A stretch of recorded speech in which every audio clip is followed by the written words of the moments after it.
ইঙ্গিতেই আজকে সকল ধরনের অপরাধগুলো চলছে এবং চলমান রয়েছে। আমি চাই চাঁপাইনবাবগঞ্জের মানুষকে বলতে চাই, আজকে শুধু যে মরেছে ওই মায়ের সন্তান না, আজকে সকল মায়ের সন্তান এই আমার ভাই।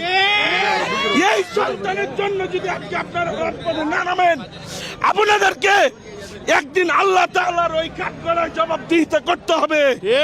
এই যে অন্যায়মূলক কোনো শাসন, কোনো আইন এই বাংলাদেশের জমিনে নাই, যেটা তারা নিজের শক্তি অনুযায়ী প্রয়োগ করছে, সেই শক্তিকে আমরা এই চাঁপাইনবাবগঞ্জের সর্বসাধারণকে নিয়ে রুখে দিতে চাই। বন্ধুগণ, আমরা এই বিচার এই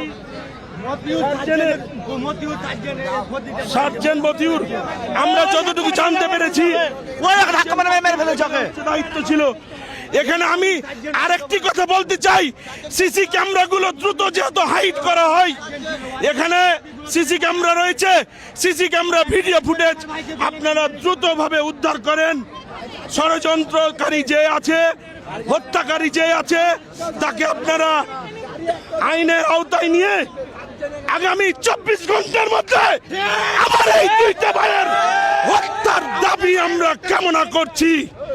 সকলেই ভালো থাকবেন এবং এই হত্যাকারীদের দায় আর কেউ না, এই হত্যার জন্য প্রশাসন দায় আর কেউ না।